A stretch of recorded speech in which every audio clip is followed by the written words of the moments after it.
Alors, de manière succincte, le dossier suit son cours. L'ordre de paiement est fait. Nous avons donné les dates. Un jour, 2 jours après, la CNRF bloque les comptes. Le client explique que CNRF était informé. Il se disait peut-être qu'il y avait des éléments nouveaux pour qu'il puisse échanger. Un mouvement de fonds 19 millions et ces fonds existent. C'est tout à fait normal que la banque puisse signaler. Le banquier sincère, il l'a expliqué la procédure. Mais, hélas, c'est plutôt une procédure judiciaire qui s'ouvre. Une procédure judiciaire qui s'ouvre, une instruction en une journée, avec des instructions,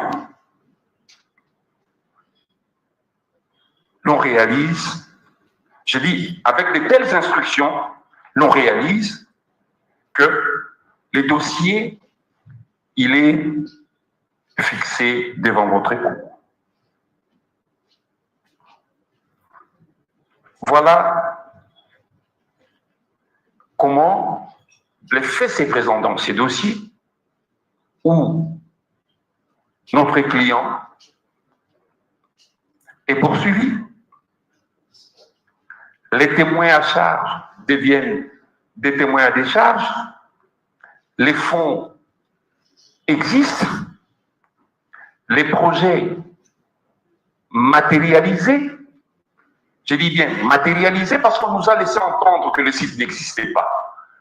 Les personnes qui vivent à Kisangani ont défilé, parmi lesquelles nous avons eu le chef de division de la justice qui a confirmé l'existence du site.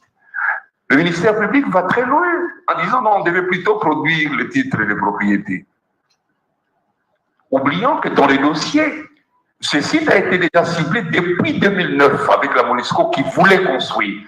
Prenons le temps de lire les dossiers. Depuis 2009, on n'a jamais parlé de cela, tel que le ministre le dit, donc le ministère public le dit. Mais on a fait défiler une dame, la responsable des services pénitentiaires, qui a dit qu'il s'est tenu des réunions de manière régulière, hebdomadaire, où l'on parlait de ces projets. L'université de Kinshasa, si c'était une autre université, on pouvait remettre en cause les études qui ont été faites. Responsable est passé, a démontré que non, effectivement, ils ont été contactés, et le travail a été fait, et l'université a déposé un rapport. Des études de sol. Selon le ministère public, des études de sol qui n'ont pas de valeur, parce qu'il veut, le ministère public veut que ça soit sans valeur. Les faits sont têtus. Les faits sont têtus, avec votre autorisation, je demanderai à Maître John du Colo de me compléter. La Cour vous remercie. Merci. Maître, vous avez la parole. Merci. C'est toujours pour les faits? Ou bien vous avez déjà le droit? Évidemment sur le fait, Monsieur le Président. Bon, avec cette obligation de ne pas revenir tomber dans les redites. Hein? Merci beaucoup, votre honneur. Oui, nous n'allons pas revenir sur les faits, la manière dont on a organisé les choses. J'aurais plutôt, avec votre autorisation, seulement le pouvoir de commencer à appeler les avocats en fonction de ce qu'on a contenu pour que nous ne puissions pas revenir. C'est votre organisation et la Cour procède cela. On est voilà. Monsieur le Président, les membres de la Cour, je vous dis merci puisque vous nous accordez encore la parole. Défendre Monsieur Constant Mutamba Tungunga. Et le ministère public le présente comme un délinquant. Je suis dans le regret qu'il soit présenté de cette manière-là, parce qu'il a fallu même que le ministère public puisse approfondir ses recherches sur cette personne qui est traînée devant. Et c'est dans cet ordre d'idée que nous allons vouloir vous présenter. Mais avant de présenter celui qui est présenté à ce jour comme un détourneur des deniers publics, laissez-moi vous dire et vous exprimer une peur. Et cette peur, je ne pouvais pas le faire à travers les médias, je ne pouvais pas le faire à l'église, je ne pouvais l'exprimer que devant vous. Monsieur le Président, honoré membre de la Cour, ma peur, la crainte est que ces procès puissent provoquer une cassure profonde de relations entre la jeunesse congolaise et la vieillesse congolaise que nous sommes. Laissez-moi vous dire, puisque c'est l'occasion de le dire, avant que je vienne, même pendant que l'audience se déroule, il n'y a que des jeunes qui m'appellent, qui m'ont reconnu comme conseil de ce que cette jeunesse considère comme leur représentant dans la sphère politique. Monsieur le Président, si nous ne gérons pas bien ce procès, nous serons en difficulté de regarder nos enfants dans les yeux, puisque nous aurons une responsabilité politique énorme. Voilà pourquoi je me rassure que cette paix doit se retirer, puisque je compte sur cette composition. Et à travers cette composition, je suis en train de lire l'impartialité et l'indépendance. Et Monsieur le Président, nous vous faisons confiance et nous pensons réellement que le travail que vous allez faire à l'issue de ce que nous allons vous donner, non seulement en termes de faits, mais également de développement des droits, l'image de notre pays en matière de justice sera rétablie avec possibilité que les hauts magistrats que je suis en train de voir ici, de rejoindre aussi la CPI, pourquoi pas d'autres juridictions internationales. Il faut que nous entrons. Et c'est à travers ce que nous allons vous donner et vous allez faire œuvre utile. Constant Mutamba Tungunga. Il est resté constant. Même devant des questions pertinentes, des questions des fois biaisées, nous avons vu Constant garder la constance. Et cette constance, même dans l'agir en tant que politique, il est resté comme tel ferme. Mutamba, la forêt, nous savons tous quel est le rôle de la forêt. Peut-être ceux qui vivent à Kinshasa ne comprennent pas le rôle de la forêt. Moi, je suis villageois, je viens de la Mongala. Nous connaissons, c'est là où nous avons la vie. Et peut-être si nous avons cette santé un peu comme elle est là, c'est grâce à cette forêt qui nous maintient. Mutamba. Et cette jeunesse compte sur cette forêt Mutamba pour l'avenir. Oh Tungunga! Tungunga, les clochettes qui alertent. Et c'est ce que Mutamba a toujours fait lorsqu'il est arrivé au ministère de la Justice. Les sonnettes, les clochettes ont sonné, afin de redresser pour que la population congolaise ait confiance à la justice congolaise. Monsieur le Président,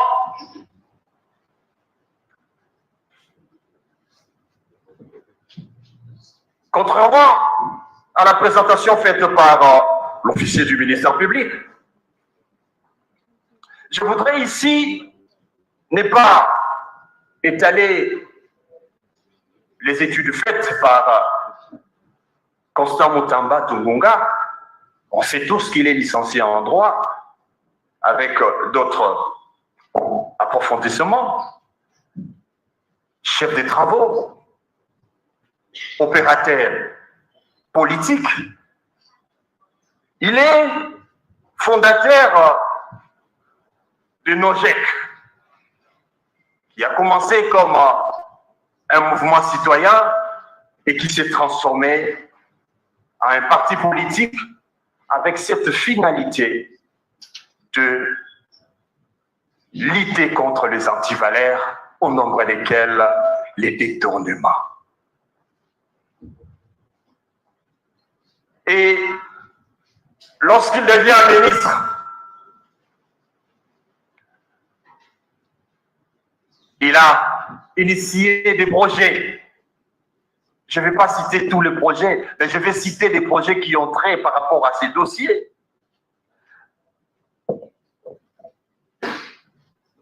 Constant Mutamba Tungunga a permis à ce qu'il y ait bancarisation de recettes judiciaires.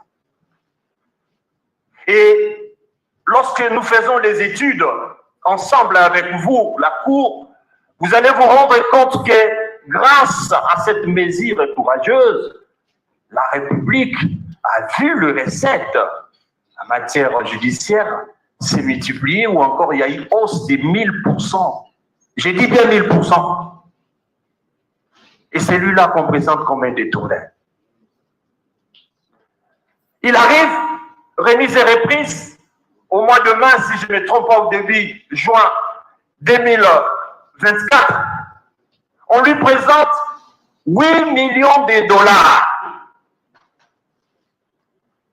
Au lieu d'utiliser cet argent, il demande à l'IGF de lui donner pourquoi cet argent. Et c'est celui qui est présenté comme détourné. Et encore que cet argent, il va garder depuis le mois de juin 2024 pour n'attendre que détourner en 2025. Monsieur le Président, Constant Mutamba a initié les États généraux de la justice, qui n'ont pas coûté beaucoup d'argent comme c'était à l'époque en 2015,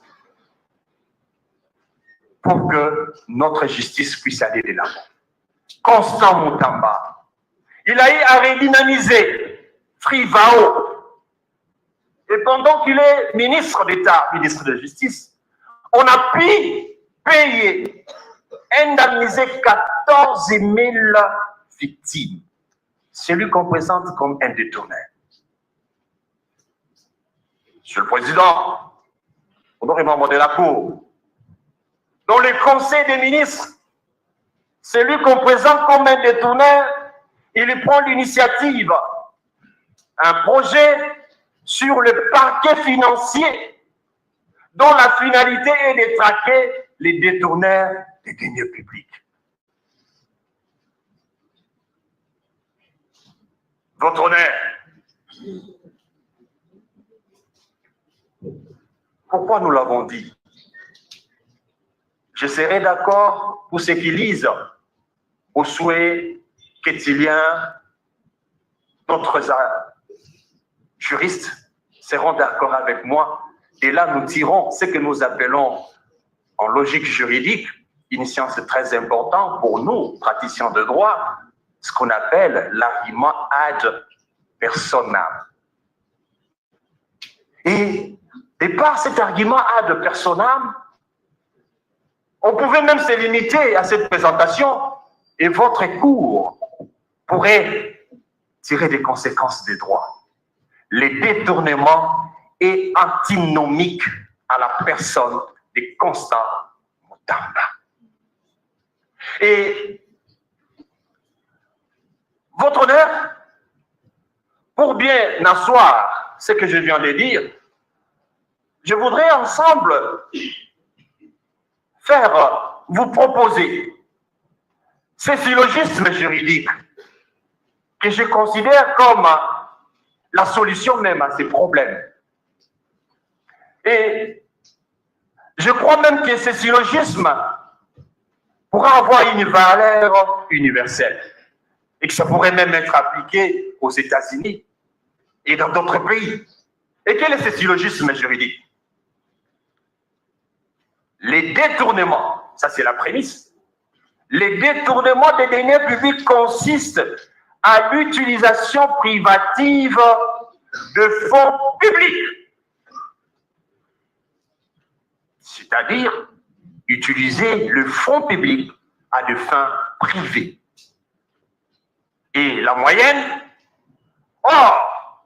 Constant Mutamba Tungunga a orienté les 10 fonds à la construction d'une prison à Kisangani, c'est-à-dire un édifice public. Donc, Constant Mutamba n'a pas détourné. Et le match est fini. Même si on ressuscitait Socrate avec ses syllogismes, il ne saura pas me contredire. Même si on ressuscitait Georges Kalinowski, même si on ressuscitait Perelman, même si on ressuscitait Magna, ils ne sauront pas me contredire. Votre honneur. Mais puisque il faut donner du contenu à ces syllogismes,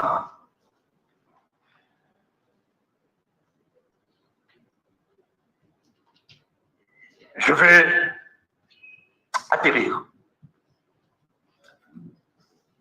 Pour donner du contenu, comme venait de le dire déjà M. le bâtonnier Kitenge, le projet de la prison de Kisangani, c'est pour donner du contenu à la vision du chef de l'État. Lui qui a présidé la 21e réunion du Conseil des ministres, au cours de laquelle réunion, le chef de l'État qui a présidé a entériné à ce qu'il y ait construction en toute urgence des 5 prisons. Des 5 prisons. Le chef l'a dit au mois de novembre. Un bon serviteur du chef, pour donner du contenu, il devait se déployer pour donner du contenu. Et c'est dans ce contexte que, avec l'instruction du chef de l'État, on lui demandera, au lieu d'une maison d'arrêt à Kinshasa, qu'on puisse construire la prison à Kisangani, puisque le fonds disponible étant issu de l'indemnisation faite par l'Ouganda par rapport à Kisangani. Et c'est de cette manière qu'on va développer ces projets jusqu'à ce qu'il y ait exécution. Je ne reviendrai pas là, puisque les bâtonniers Kitenge l'avaient déjà dit, comment les choses se sont déroulées. Je voulais ici attirer votre attention. Et lorsque les fonds sont bloqués par Sénaref, notre client sera surpris d'apprendre que le procureur général, près la Cour des séances, a saisi l'Assemblée nationale par un réquisitoire pour demander l'autorisation aux fins d'instruction à charge de sa personne. Et le 29 mai de cette même année, en violation du règlement intérieur de l'Assemblée nationale, de la Constitution, un vote à main levée sera organisé pour accorder cette autorisation. Comme cela ne suffisait pas, alors que le 6 juin,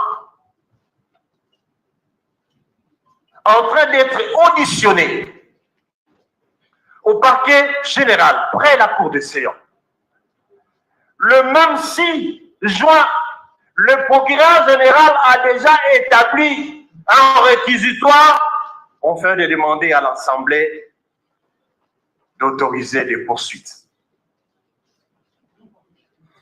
On va vous donner la cote, ça se trouve même dans le dossier. Et ce réquisitoire a été réceptionné le 9 juin.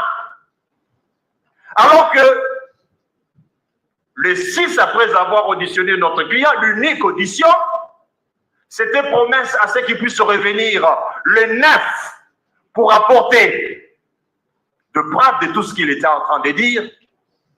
Et c'est le 9 même que le réquisitoire a été reçu à l'Assemblée nationale.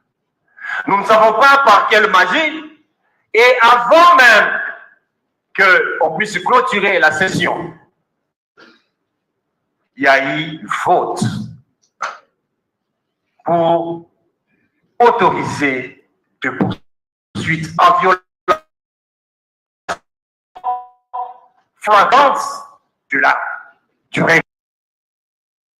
règlement, mais également de la Constitution. Et comme cela ne suffisait pas, à la requête du greffier en chef près cette juridiction, notre client va bénéficier d'une procédure spéciale pour qu'il soit cité devant votre juridiction. Et moi, je ne veux dire que c'est là, c'est encore de la loi. Et soucier à ce que le droit soit dit dans ce dossier, en date du 23 juillet, nous avons soulevé les exceptions tendant à obtenir la nullité de la procédure initiée contre sa personne, notamment pour violation de l'article 54, l'article 56 du Code pénal, du Code de procédure pénale, allais-je dire, mais aussi le fond mis en violation de dispositions du règlement, mais aussi de la Constitution. Nous savons la réponse que la Cour nous avait donnée. Et en date du 4, si ma mémoire ne me trahit pas, nous avons fait état d'une procédure initiée devant la Cour constitutionnelle, tendant à déclarer l'arrêt avant du droit qui a été rendu le 23 de votre Cour inconstitutionnel. On en a fait état. On sait ce que la Cour nous a donné comme réponse. Une exception d'inconstitutionnalité a été soulevée. Ici, nous savons, la Cour nous a donné la réponse. Oui, vous voulez qu'on puisse vider les fonds. Oui, votre honneur. Tels sont les faits de la présente cause. Et, en toute honnêteté, s'il ne dépendait que de l'opinion publique, les procès s'arrêtent ici. Mais je sais, Monsieur le Président, honoré membre de la Cour, avec ce que nous venons de donner comme élément, je suis sûr et certain que l'acquittement en téléchargement a atteint 70%.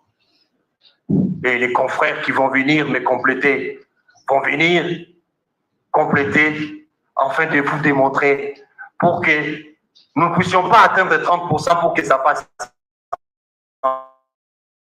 Mais nous, du moins, atteindre 90%. Et je crois que c'est ce qui sera utile pour que l'innocence de M.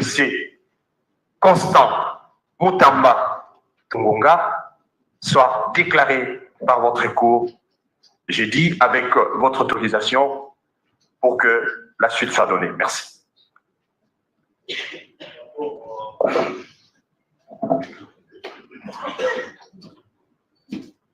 La Cour prend acte dans vos propos de la présentation du prévenu.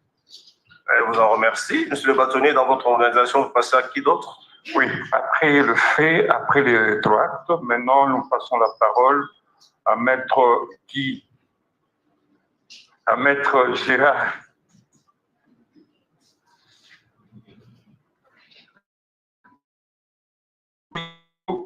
Et à Maître Louis Kabongo aussi.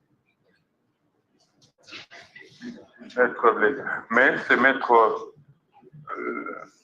Gérard qui a la parole pour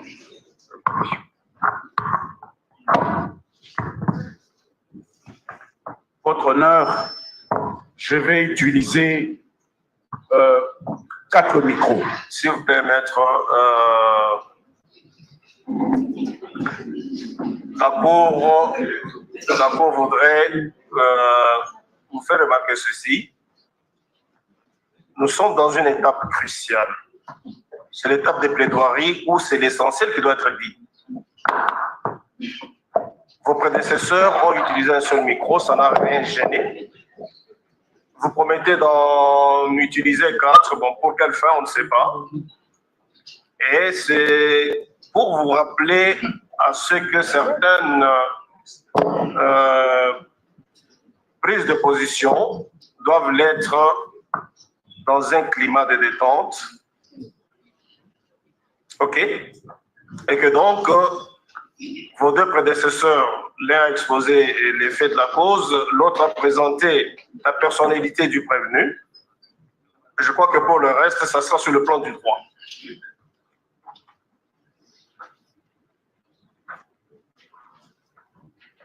Vous avez donc la parole, selon l'ordre que vous vous êtes établi vous-même, pour que nous puissions aller tout droit au but. Le fait d'utiliser 4 micros, on peut vous en donner même 10. La Cour peut vous en donner même 14. Ça ne manquera pas, ça ne changera rien. Et donc, allez à l'essentiel.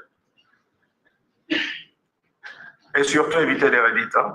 Votre honneur. Nous sommes au stade des plaidoiries où ce n'est pas du tout élégant qu'on puisse interrompre un plaideur. La Cour vous rappelle cela, Maître Okito. C'est Maître Okito? Ah, mais... Gérard Jules Dieudonné Kabemba. D'accord. D'accord. Donc, nous sommes à l'étape où ce n'est pas élégant que la juridiction puisse interrompre un avocat ou un plaideur.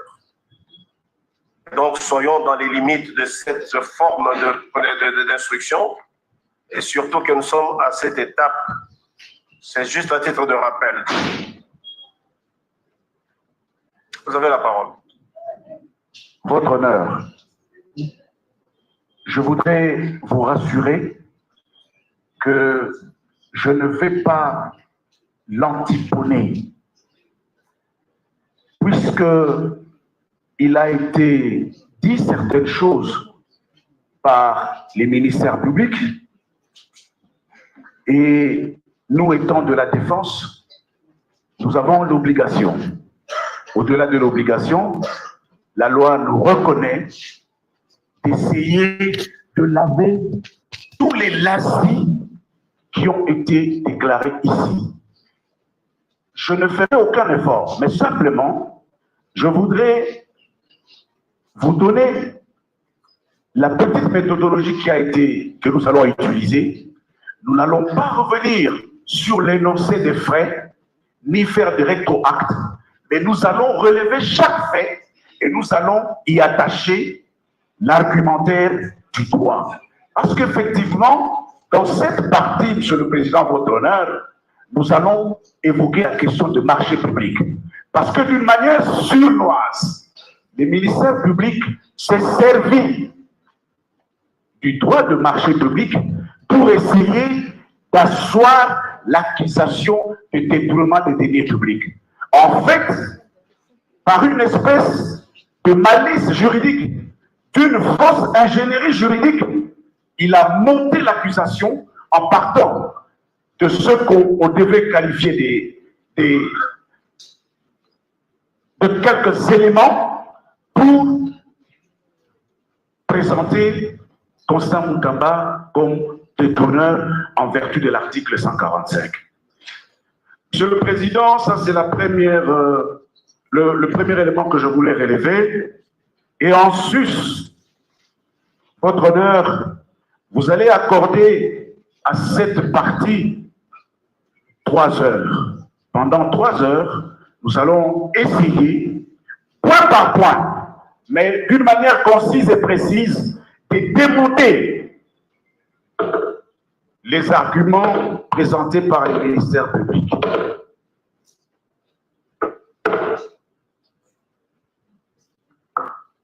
La Cour vous a fait remarquer que nous sommes à une étape où ce n'est pas élégant, surtout en ce qui la concerne, d'arrêter un avocat qui est en train de plaider. Il ne vous appartient pas de déterminer le temps en dehors lequel vous allez présenter votre plaidoirie. Je suis. Non, vous n'allez pas demander à la Cour de vous accorder 3 heures pour cela le dire, Monsieur le Président. Parler des choses essentielles et tout droit au but. Monsieur le Président, votre honneur,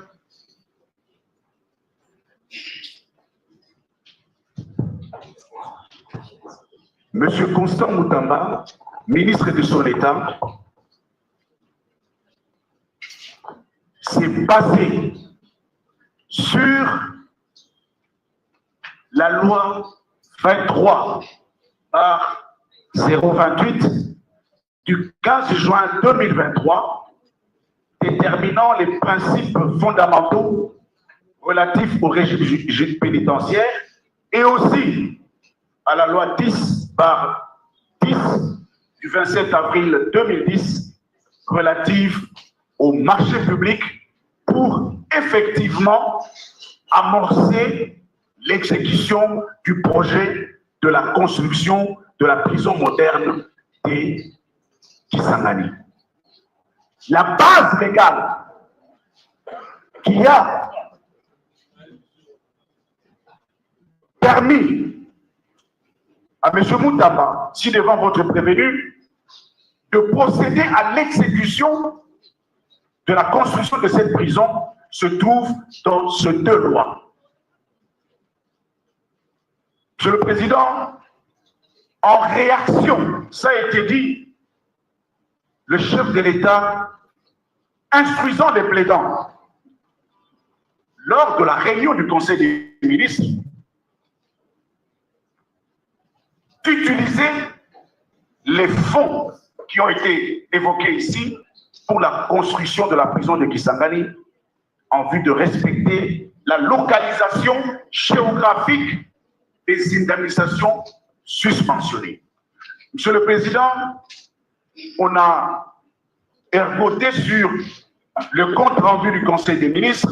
Je vais ouvrir rapidement une parenthèse et je vais la refermer. En matière de compte rendu du Conseil des ministres, je parle sous le contrôle du secrétariat général du gouvernement, il y a 2 types de comptes rendus. Il y a un premier compte rendu qui, lui, est synthétique, que nous avons connaissance par le biais du porte-parole du gouvernement. Il y a un deuxième compte rendu, qui est un compte rendu analytique, qui reprend mot à mot les phrases, les formules utilisées et prononcées par le membre du gouvernement. Et ce compte rendu est adressé exclusivement au président de la République et à la première ministre.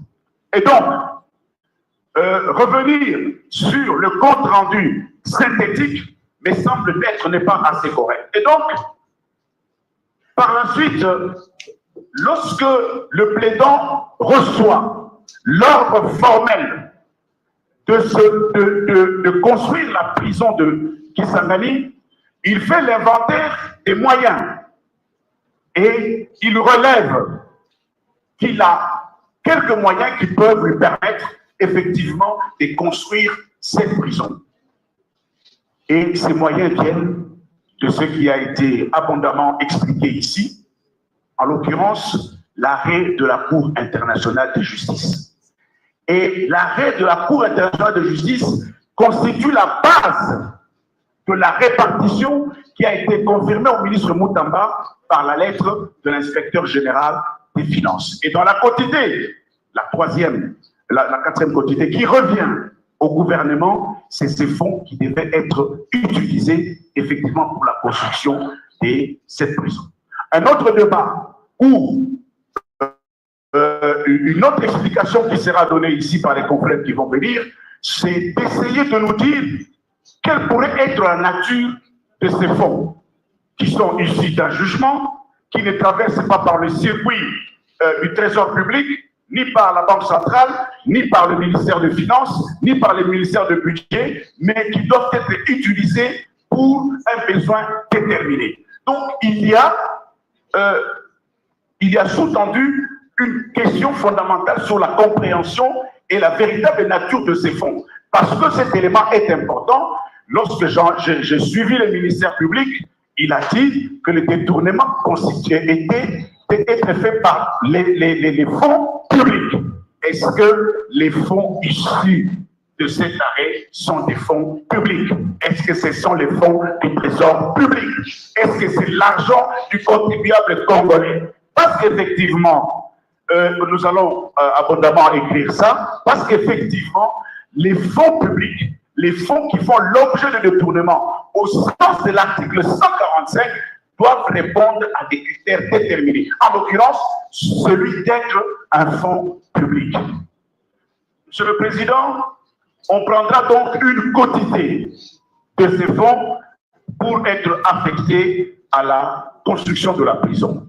Monsieur le Président, la première ministre, chef du gouvernement, chef hiérarchique de votre prévenu Moutamba, l'instruit dans sa lettre dont les références sont là et la pièce est au dossier, de la prise en charge des actions, des activités découlant du discours de son Excellence le Président de la République sur l'état de la nation et sur de la justice, notamment des procédés à la construction d'infrastructures juridiques et pénitentiaires respectueuses des droits humains. Voilà que, après les deux lois précitées, il y a un acte d'administration, un acte de gestion, un acte hiérarchique qui donne le pouvoir au ministre Moutamba d'exécuter le projet de la construction de la prison de Kisangani. Monsieur le Président, où construire cette prison?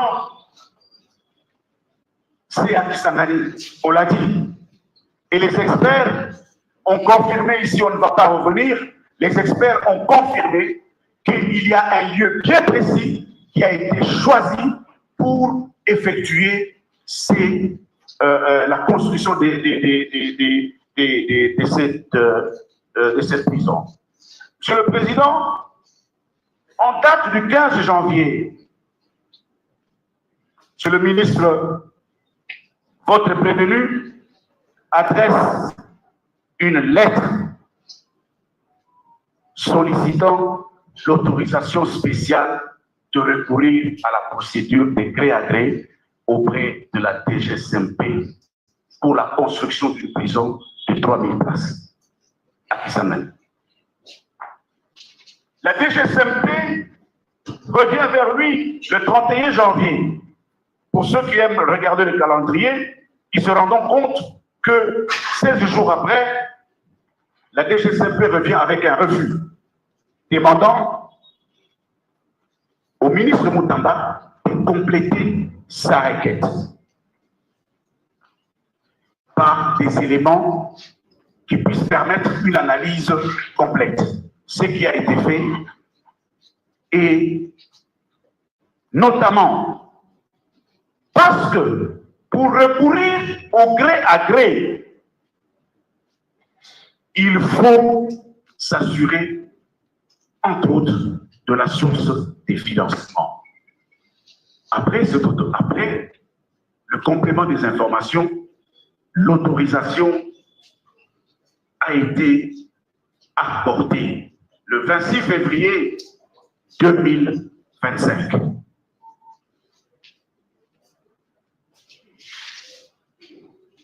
Cette autorisation a été accordée pour l'exécution d'un marché qui devait être assuré par la société Zion Construction SARL. Le confrère chargé de la rubrique du droit des sociétés reviendra largement sur l'existence légale, sur le contenu de cette société et tous les éléments y afférents. Et donc, après l'obtention de cette autorisation spéciale, il va de soi que le plaidant va signer un contrat avec Zion Construction. Ce contrat, votre honneur, est soumis à l'approbation de la Première ministre le 1er avril 2025. Je prends un extrait de cette lettre de demande d'approbation. J'ai l'honneur de vous transmettre pour approbation le contrat de gré à gré que le ministère de la Justice vient de signer avec l'entreprise Zion Construction SARL. Après 10 jours, la Première ministre, autorité chargée de donner l'approbation, ne répond pas, ne répondit pas. Et au regard de la loi, l'approbation tacite au contrat par la Première ministre, autorité approbatrice du marché, était ainsi accordée. Votre honneur, le 3 avril, le plaidant, votre prévenu, demande l'intervention de l'inspecteur général des finances pour une mission de contrôle. Nous allons développer suffisamment dans notre note le contenu du contrôle et de la surveillance. Il demande aux gendarmes financiers de la République de venir assurer le contrôle de tout le projet, de projets déjà financés et ceux en cours. Et je crois qu'il a oublié de dire ceux à venir. Dans les mêmes ordres d'idées, nous sommes le 14 avril. Le plaidant, votre prévenu, votre honneur, émet un ordre de service qu'il adresse à la société Zion.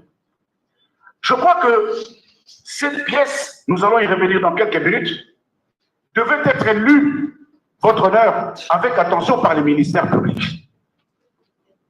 Et en connaître la valeur juridique. Parce que j'ai été heureux d'entendre l'un des éminents membres de votre cour dire quelle est la valeur juridique de tels documents. En fait, il nous appelait à notre âme intérieure de juriste. Et donc, le plaidant, votre prévenu, le 14 avril, émet un ordre de service à l'entreprise Zion.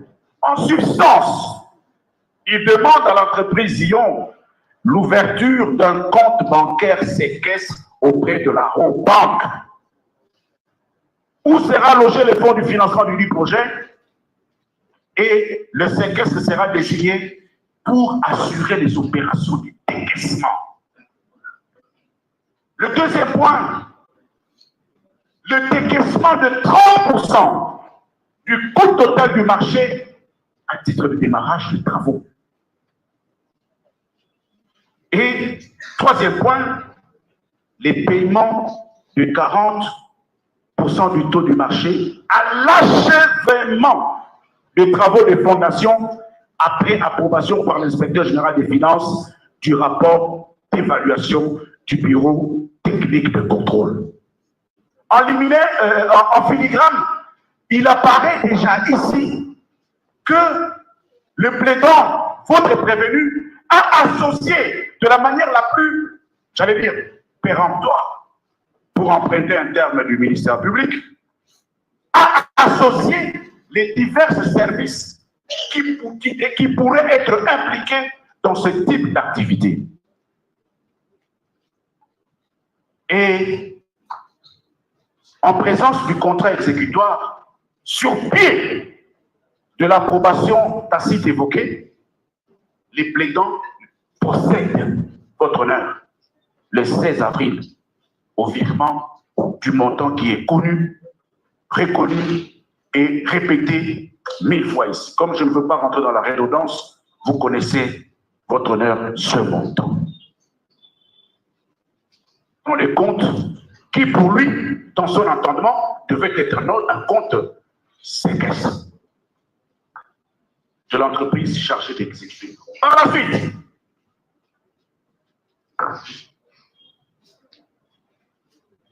il s'adresse à la Robank pour lui demander de procéder au paiement de la dite somme.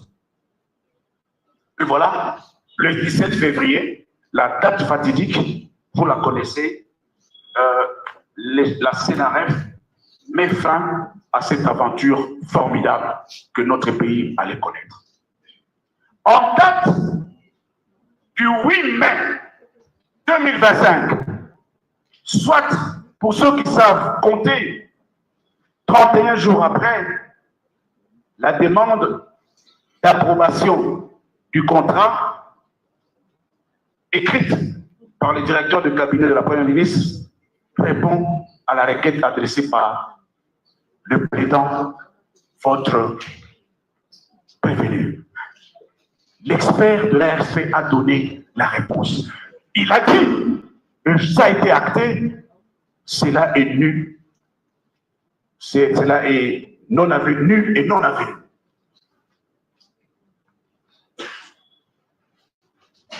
Essayons de relier tout ça avec le droit. Je laisse aux amis, aux confrères, aux estimés confrères qui vont venir plancher sur le contenu de l'infraction à charge du plaidant.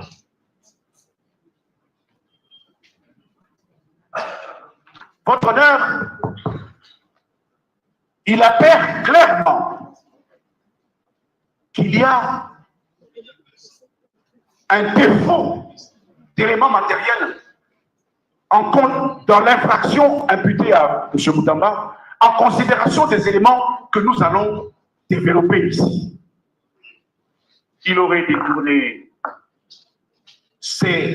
le credo du ministère public, il aurait détourné 19 900 000, il a un contrat de pourvu de l'avis de non-objection de la DGCMP. Monsieur le Président, le ministère public déclare que le ministère des Infrastructures et des Travaux publics n'a pas été associé au dossier relatif à la construction de la maison carcérale de Kisangani.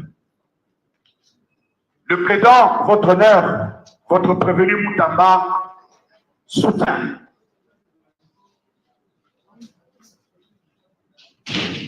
la compétence de signer les contrats pour la construction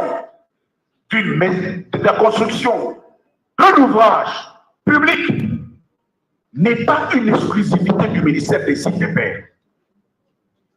Aucune loi ne donne l'exclusivité de la construction des édifices publics au ministère des CPPR. Même pas l'ordonnance portant organisation et compétences du ministère de la République du gouvernement démocratique du Congo.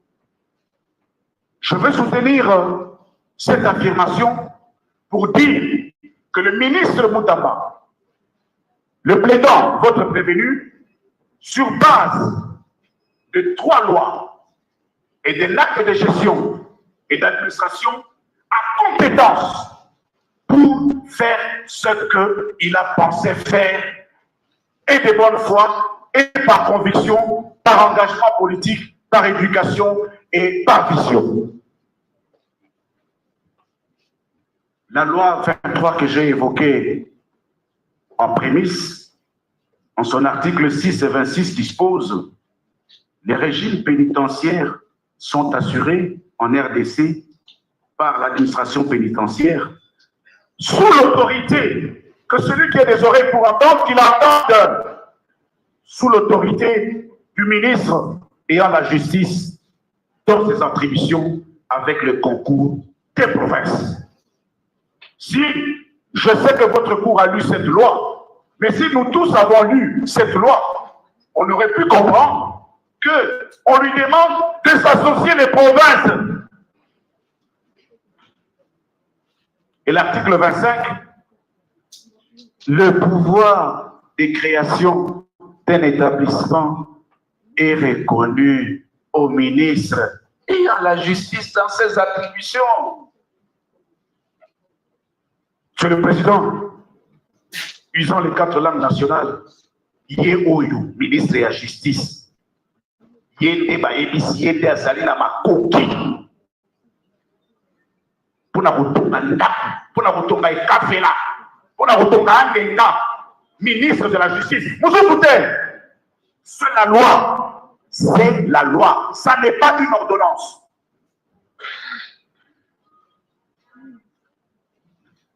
Et s'agissant de la compétence de cette matière, la loi est claire en ce qui concerne les autres départements qui peuvent intervenir. Et donc, la loi ne fait aucune allusion au ministre des Infrastructures. Aucune allusion.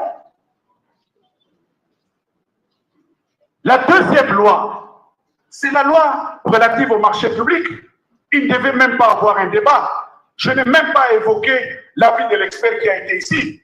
Parce que la loi en elle-même est suffisante. Elle vous dit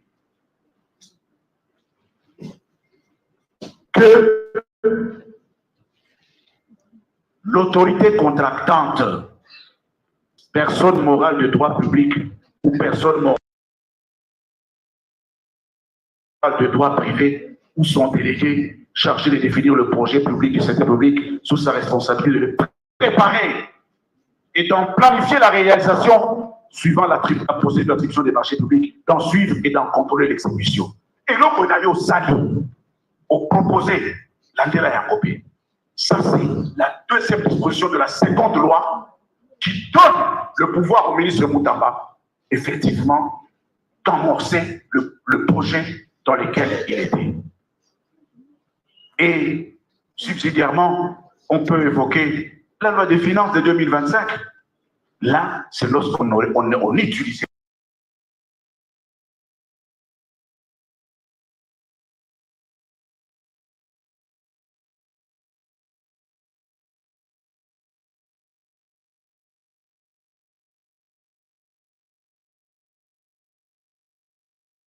la loi impose, c'est ce qui suppose que le premier paiement en principe devrait être de 8 970 000. Mais vous allez comprendre qu'ici, c'est plutôt 19 900 000, ce qui nous amène à 66% d'avance. Ce paiement est effectué sans aucune garantie bancaire égale montant. La société devrait en principe, pour se conformer à la loi, aller vers une banque, solliciter une garantie bancaire d'égal montant, le même montant du coût global du marché là. Mais cela n'a pas été fait. C'est pourquoi nous disons que devant ces différentes violations, et dans le souci de protéger les finances publiques et tenant compte du fait que ce montant provenait du compte FIBAO, destiné à l'indemnisation des victimes de la guerre de 6 jours à Kisangani, nous avons, par la CNRF, procédé au gel et à la saisie de cette somme d'argent appartenant déjà à la société Zone Construction. C'est comme la CNRF peut saisir le compte de tout citoyen dont les opérations ne sont pas régulières ou violent les prescriptions légales. C'est ce qui a été fait. Il ne faut pas qu'on vienne profiter de cette surveillance de l'État qui a empêché la consommation totale de cette somme pour prétendre que l'argent est là. L'argent est là, il est là où? L'argent devrait être dans le compte de l'État. Maintenant, l'argent appartient à Zoyan. à partir du moment où nous comprenons qu'il appartient à Zion Construction, c'est qu'il n'appartient plus à l'État. Quand nous allons discuter de ces faits en droit, nous vous dirons ce que ça amène, ce que ça entraîne comme conséquence et ce que... Et de la réception des prestations objet du marché. Donc il revient à l'autorité contractante de désigner le maître d'œuvre.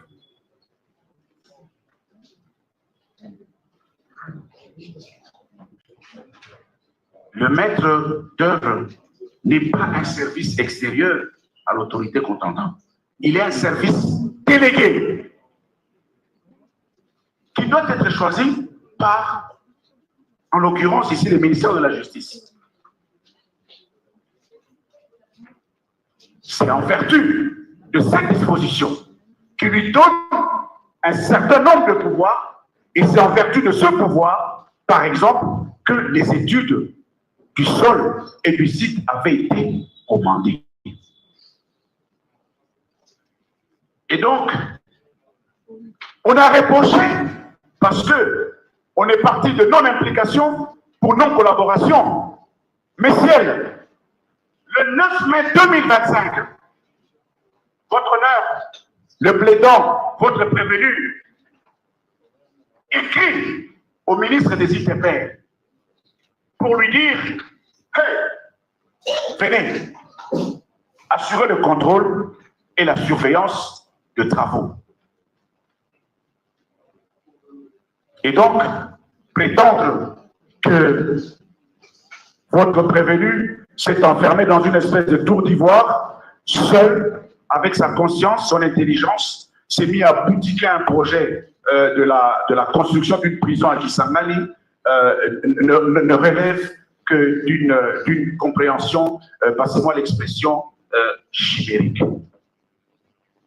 Et donc, votre cour va constater que ce défaut d'implication n'est pas fondé, ni en droit, ni en fait.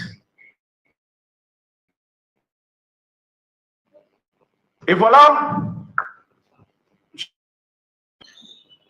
il a été suffisamment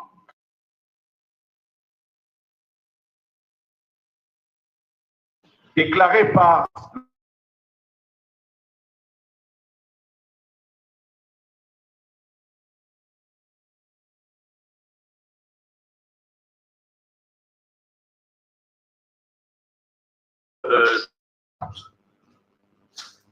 le secrétaire général des ITPR, les experts des ITPR, dans leur déclaration par devant votre cour, ont suffisamment évoqué le fait qu'ils étaient totalement impliqués, pour utiliser les termes du ministère public, dans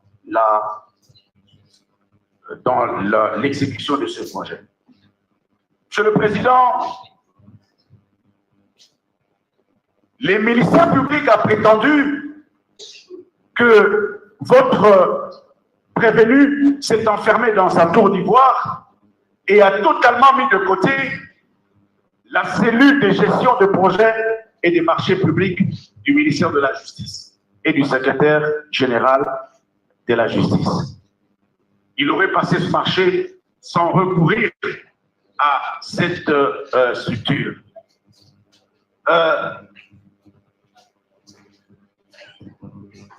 Les réponses qui ont été données par les experts ou les témoins à ce propos ont été suffisants pour éclairer votre religion.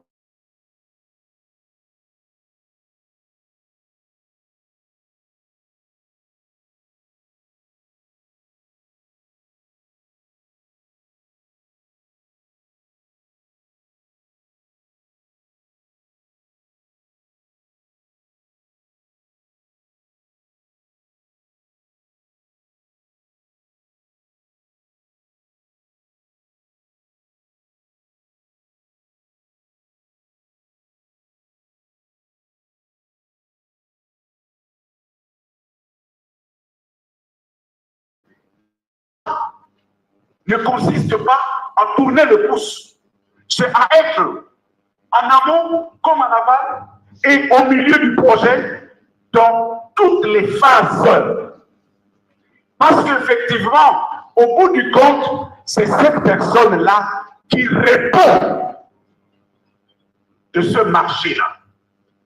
Voilà pourquoi le terme est précis, personne responsable. C'est elle qui va répondre de tout. Et c'est elle qui en sera responsable. J'allais dire, tant civilement que pénalement et aussi administrativement. L'obligation de recourir à la cellule repose